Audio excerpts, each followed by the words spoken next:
दोस्तों नमस्कार। पाली जिले के सोजत क्षेत्र में एक ऐसी घटना हुई है जिसने पूरे इलाके को झकझोर के रख दिया है। एक व्यक्ति है जिसकी शादी नहीं हो रही थी। कुछ लोगों ने उससे कहा कि तांत्रिक से मिलिए। जब वह तांत्रिक से मिला तो तांत्रिक ने कहा कि नर बलि देनी होगी, तब आपकी शादी होगी और हूर जैसी परी मिलेगी, जैसा कि बताया गया है। उस व्यक्ति को बलि देने की इच्छा जागी और तांत्रिक के कहने पर उसने अपना काम शुरू कर दिया। पास ही में रहने वाला एक 11 साल का मासूम आरिफ, जिसकी रेकी करना उसने शुरू कर दिया। आरिफ का घर और आरोपी का घर लगभग 50 मीटर की दूरी पर स्थित है।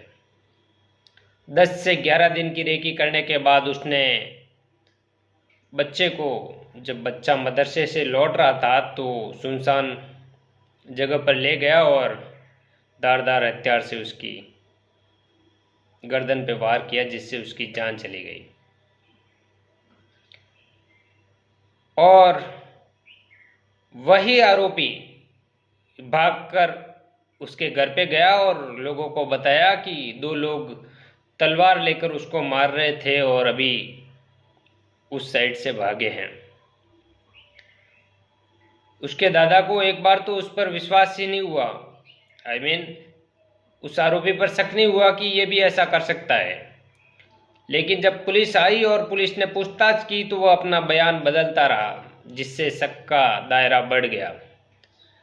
आखिरकार उसने अपना जुर्म कबूल कर लिया और बताया कि तांत्रिक के कहने पे मैंने ऐसा किया।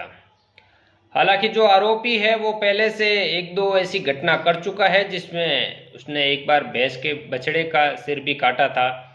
काफ़ी विवाद हुआ था, 1-2 चोरियां भी की, लेकिन हर बार थाने पे मामला जाता और आपसी समझाइश से मामला सुलझ जाता। अब लोगों का कहना है कि अगर उस समय सख्ती से पेश आए होते तो इस प्रकार की घटना नहीं होती।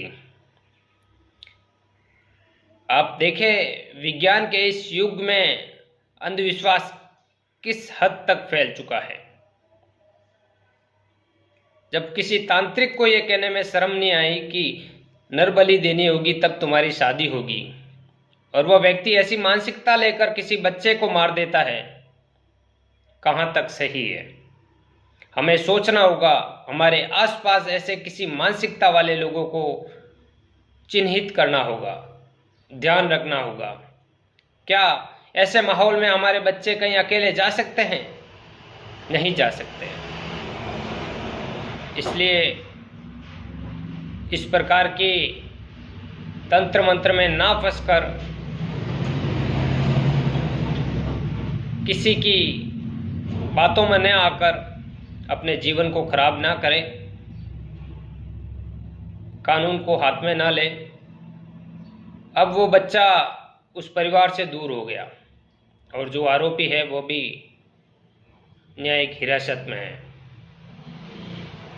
इस प्रकार की घटना